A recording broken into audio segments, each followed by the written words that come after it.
What's up YouTube? What's up Savage Squad? My name's Samie Savage and welcome to my first video log. I wanted to start making some more long form content to explain more in depth what I'm doing and my training methods, my training philosophy.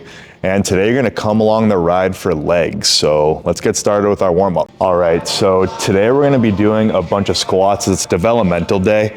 And this is kind of how we start training again after not training for a long time. I've been out for 9 months, not really training as hard or focused on bodybuilding or hypertrophy. Hurt my ankle last year at school playing basketball with the kids. I'm a physical education teacher as well. So now I'm kind of getting back in the groove of things. So today our warm up is going to be focused around like 7 to 8 minutes of a circuit style, neurological, quick type movements. And what we want to do here is pretty much prime our neurology to be able to fire and contract our muscles. And at the same time, work on things that are going to keep our core, like our rib cage, pelvis, able to stay together as we're going through the movement. So let's show you what we got. All right, so we're gonna start with an ab wheel rollout here. This is gonna make sure our rib cage and our pelvis kind of stay controlled while we're moving our limbs through the motion. Good way to engage your core. Make sure you're breathing. We're only gonna do 4 reps here.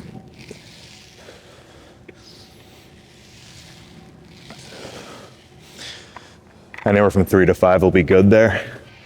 We don't want to do a bunch of reps on these exercises on a day like today, so we don't want to get too tired. We don't want to waste too much energy. Think about doing a lot of overall work, using certain joint positions and muscles that you'll use in the training. So like ab wheel, rib cage and core being stable. Now we're going to go to a split stance slam. So I'm working on knee joint, ankle joint, hip joints, and my foot's ability to stay stable on the ground. So on this one, we're going to whip up and slam to the ground while keeping everything stable.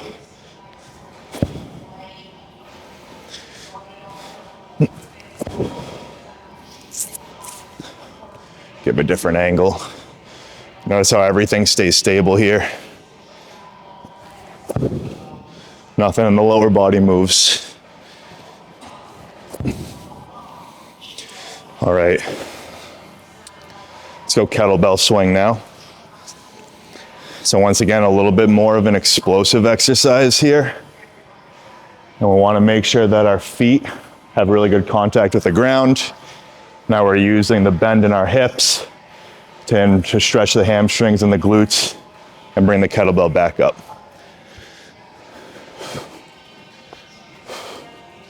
And the kettlebell's coming right under my hips. It's not going close to my knees. Only 5 there. Now we're gonna finish with a plyometric. This one's gonna be a little bit more advanced. Lateral bound to broad jump to vertical jump. We got a good camera angle here.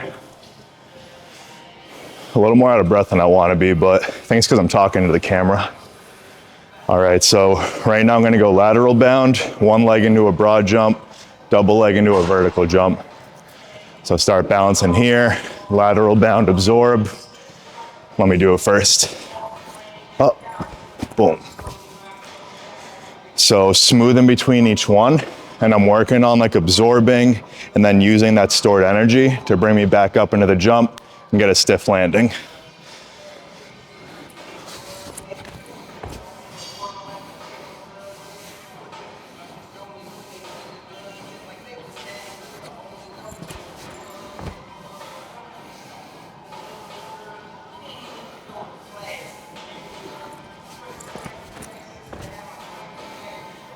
Right.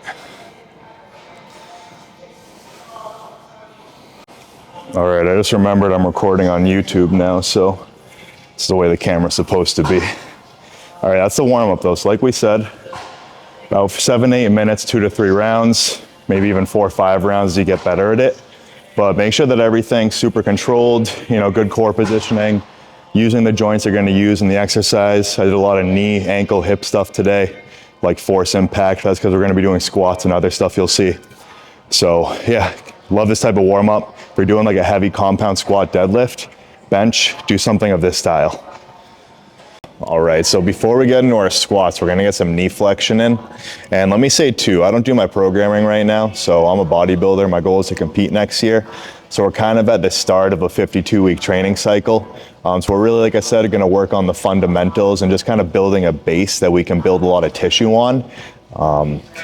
So my friend Brian does my programming right now. He's an absolute wizard. I put on like 40 pounds of tissue with him in the past 4 years. And tissue, I mean like muscle tissue. So 40 pounds of muscle, you could say. So we're gonna start here. He wants me to do a GHR, the glute ham raise, which is super neurological, really good for the knee, or the distal portion, or the proximal portion of the hamstring to your knee, I mean. So the closer part there. We're gonna use hamstring sliders instead today, because that's all I got. We don't have a GHR here yet at this gym. So if you guys don't have these, definitely would recommend. So we're gonna set up kind of in a glute bridge position here. Sliders gonna go on the turf. These are only like 15, 20 bucks on Amazon. Not even, probably like 10. So I like to point my toes up. I'm gonna bridge up, and then I'm gonna extend my knees super slowly here, and you're gonna feel a bunch of hamstring engagement, especially near the knee portion of the hamstring, closer to the knee. I like to put my hips down, press back up, because I don't do a good job doing the hamstring curl if I keep my hips up. I'll do it here. Actually, it wasn't too bad. I'll keep doing that one. So if you can do the pull in, pull back in with your hips up. But if not, just keep going down slow. Think a 5-second eccentric, fully straighten the legs, let the hips drop, pull the knees back up.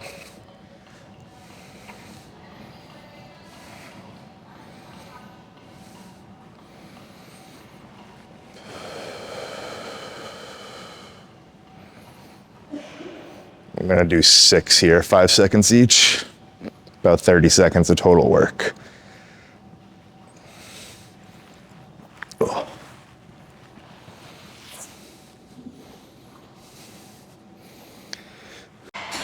All right, let's talk about our intention with the squat. We're gonna use the safety squat bar today, which looks like that. Love this thing. So like I said, we're about 52 weeks out from wanting to compete. So we want to set some foundation work here, especially because I haven't really been training super hard or consistently the past 9 months. So we're going to start with some like real good strength work here, wicked John Meadows style for those of you that know him. So we're going to do a 7x6 today, 7 sets of 6 reps, about 90-second rest in between. And we're going to keep the load sub-maximal. I'm not going to go that heavy at all. My focus is on making sure that the pressure through my feet is on point to make sure that I'm contracting all the quadriceps, glutes, and the muscles that should contract at the right times during the movement up the chain. I'm working on deep ankle flexion, deep knee flexion, making sure my breathing's right, making sure like my vision's steady, and just kind of perfecting all the form. So as we get deeper into the prep and deeper into the off season, I should say, and then deeper into the prep, we have this foundation of neurology with a pattern set, and then we can choose to be a little bit more specific on, let's say, pendulum squat, or I don't know, just anything else. It's not a squat. So yeah, let's take it for a ride. I'm gonna try and work up to like 205 today for 6 sets of them at least. All right, first set, warm-up set. I also like to use the squat ramp here. If you guys have one of those, a squat wedge, super useful piece of equipment. I really like it because it helps me feel it in my quads more. I've also had ACL surgery, meniscus surgery, broken back, bunch of ankle sprains, muscle strains. So it's really just kind of up to you. If you get really good knee flexion without it and your chest stays upright, you really don't need one. But if you're like me, who tends to really bend over and get low back pain when you squat, I like to use this thing to help me out. So let's get into this first set. All right, this is set number 2. We're gonna go up to 185. This is what I did for straight sets last week, all the way for 6 sets, I believe. So we're gonna hit this for a few, and then we're gonna go up and weight a little bit today. Go up to, like I said, that 205. Sub-max loads. So when I'm stepping on here, I'm not thinking about bracing my core super heavy when I squat. It's more just making sure my feet are doing the right thing pressure-wise, and then breathing with the movement or bracing with the breath, depending on how heavy you're going and how many reps you're doing. This is still sub-max and it's pretty light for me, and it's all just like quad foot focus. So I'm gonna breathe with the movement here, which I recommend for most people. So I unrack, set my feet, Feel the pressure and making sure I have pressure through the heels, ball of the foot under the big toe, and then on the edge, right at the bottom of the pinky toe. And then I take my breath in.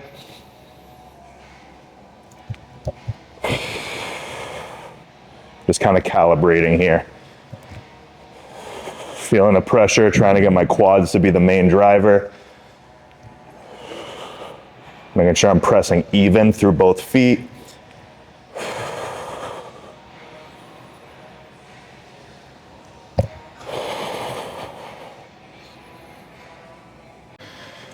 All right, going on set 4 here. Gonna start adding some. So now we're up to 205, and I'm gonna try and do the last 4 sets with this weight, which we'll be able to do, but we wanna keep it precise.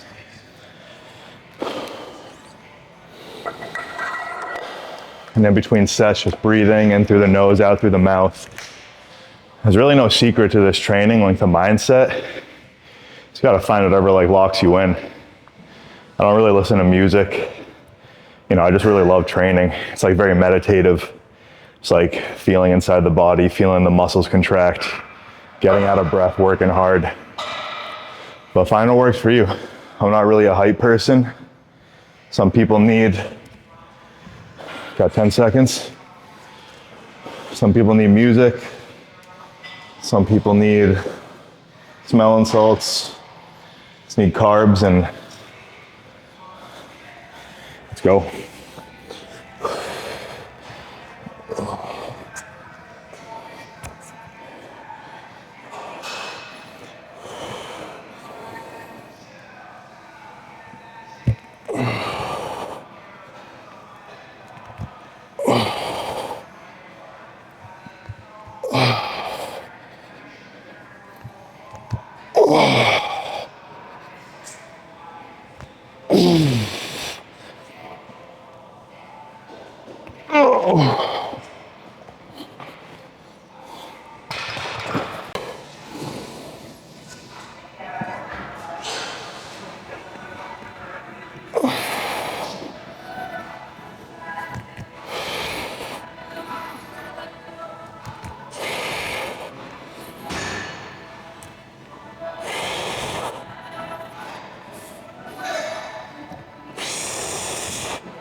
And if you watch that last set, those last 2 reps at the end where it's slowed down, try not to compensate when you get there.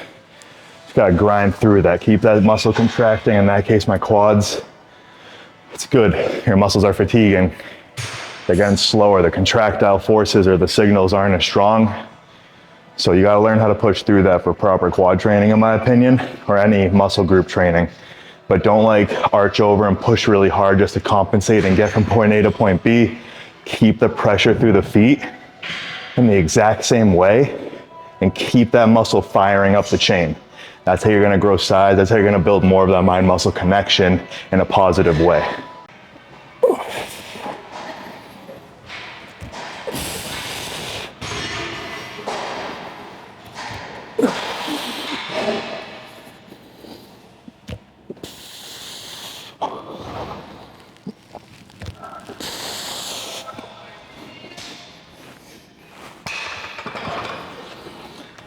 Another tip when you're doing something like 6x6, 7x5, 8x5, anything that's like normally higher in sets than you do, make sure each rep is the exact same. Same timing on the way down, same timing on the way up, same form, same pressure through the feet, same rest time in between. Repeatability work. We're trying to do the same exact thing and really ingrain that pattern and do that type of biological work or send that biological signal for how to adapt to the tissue, nervous system, all of it. All right, we're moving on to a leg press next. Gonna go for 3 to 4 straight sets here after the squat. Kind of go from that more low rep based volume into some straight sets. Like I said, 3 to 4 sets, 10 to 12 reps. Eccentric focus and just good foot positioning up. Same things you're thinking about with the squat. Keep pressure through the feet, you know, that triangle, heel, big toe, pinky toe, and make sure you're using the pressure from your foot to keep all those muscles engaging in your quadriceps as you go.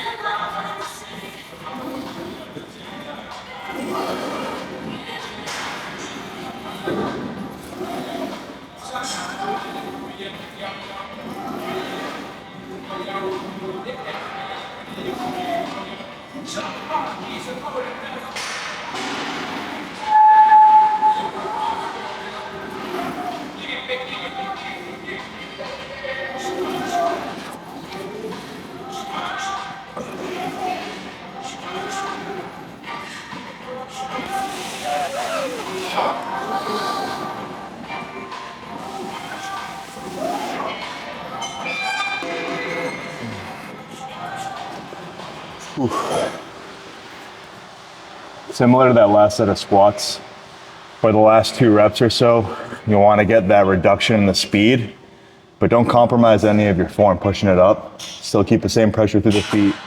Keep those quads engaging. Don't wicked arch your back or squeeze your neck forward too far or pull these as hard as you can, unless you really need to. But just try and stay calm when you're there. Just keep that mind-muscle connection. Take about a minute in between these sets.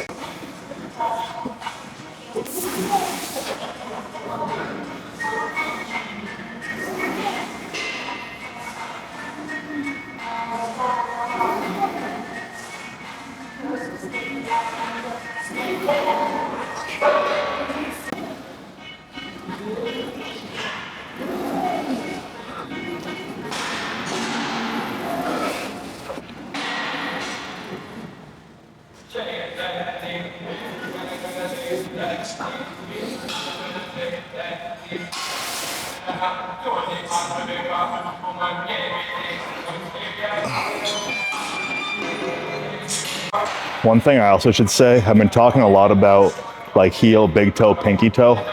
When you're doing quad dominant movements, most people in my opinion need to press through the forefoot more. So even though your heel's contacting the plate or contacting the ground, you're not like super heavy in the heels. We want to be more in the middle of the forefoot when we're doing the quadricep work. There might be some people who need that heel cue because you're so on the toes, but I would say for like 75-80% of people, stay on that forefoot. Think about that, but keep the heel kissing the plate or the floor. All right, now we're gonna train the hamstrings from a lengthened position. Remember, we did those hamstring sliders earlier, which works the hamstring closer to the knee, or more of that portion. It still works the whole hamstring, but it's gonna put more tension down there. This time we're gonna do a good morning, so we're gonna push the hips back and bend more of the hips. We're just gonna work our hamstrings some more lengthened position and contract from there. And this is gonna work more of that upper hamstring fibers next to the glutes. Once again, works the whole hamstring, but just more tension in that area. All right, so we did the proximal knee earlier, then we thrashed our quads. So now we're gonna train the hamstrings in the lengthened position. Similar cues as an RDL. So we're gonna plant the feet, even the hamstrings, everything starts there. Once I find my pressure, hips are gonna go back first, feel that stretch through my hamstrings, and then pressing through my feet, come back up straight. No jerking here, not really fast.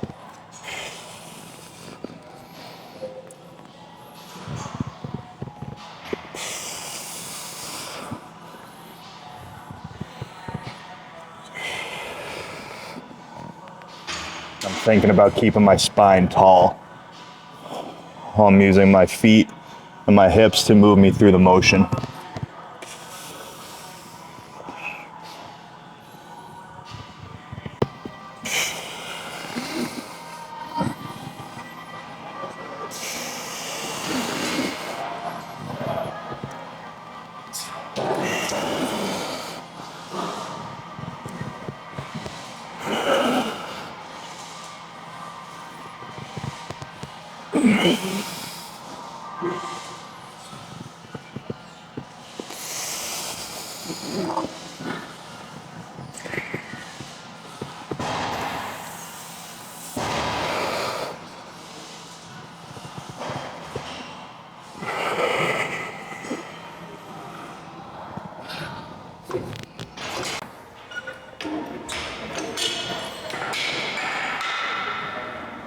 All right, so finishing off with some quad extensions and hamstring curls. On the quad extension, I'm thinking about keeping my feet a little bit flexed up. You can't see them right now, but I'm at the top of the rep, you're able to. And really initiating the movement from my upper quads here. I'm trying to get my knees as straight as possible. But even if your knees aren't fully flexed out, you can still contract that quad fully at the top here. And I'm just pushing in with my shins and only focusing on extending that leg. Same focus as any other lift.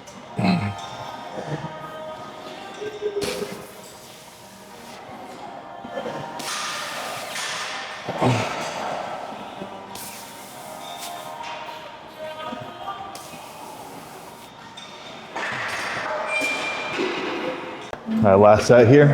Just trying my best to keep that full range of motion. Keep the pressure the same on this last set as it was on the first set.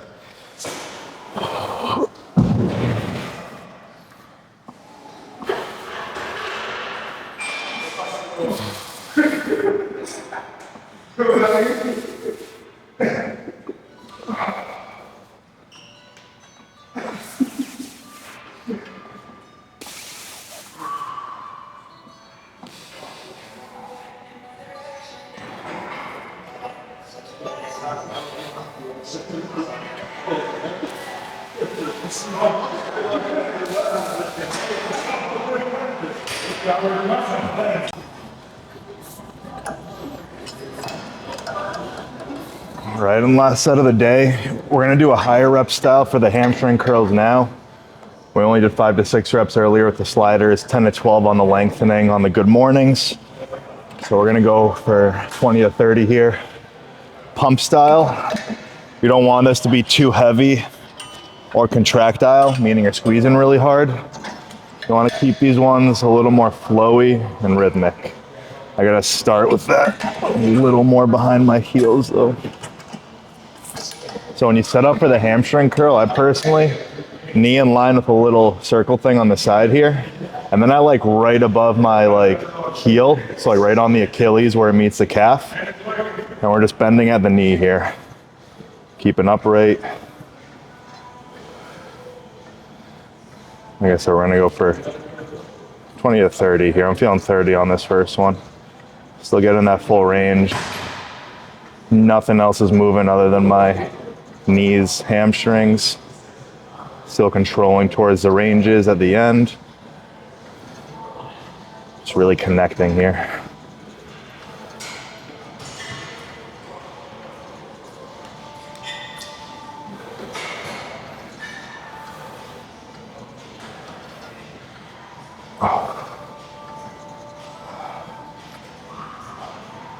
I lost count, but it feels like I have like 7 more. So I'm gonna go with it and count later.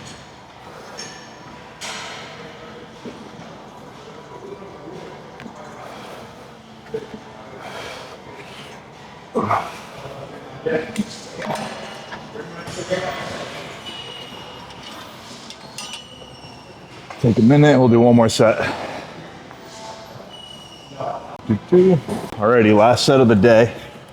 I completely lost track of my counting on last set.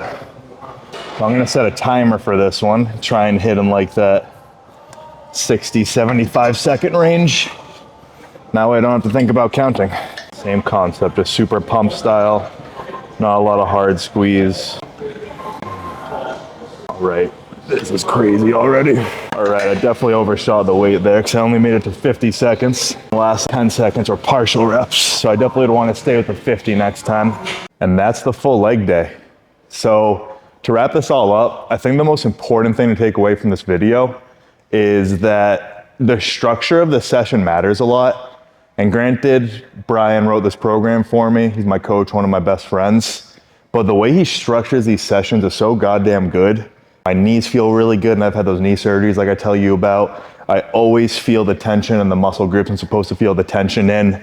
And then, so if you watch this, really follow along once again with the structure of the session and how we're setting things up to prime up the squat or prime up the stretch in the hamstrings. And then on top of that, just the cues that I gave, those are my personal cues. That's how I coach my clients. That's all the stuff I think to myself when I'm doing these sessions. So I hope if you watch this video log, thank you. It's my first one, and it's weird because I think part of the reason I've been so hesitant to do this is because, in my opinion, it takes away from the training. I definitely feel like I could have pushed a little bit harder today, but there's a lot on my mind between setting up the camera and what I'm gonna say and talk about. But just like anything else, like training, it's a skill I got to get better at. And I have no doubt that the more I do this, the more the information I'm trying to get across will be given, and the better the flows of the videos will be, and just the overall product. So that's sick. Once again, thank you guys for watching, and let me know what you want to see next. Peace out, Savage Squad.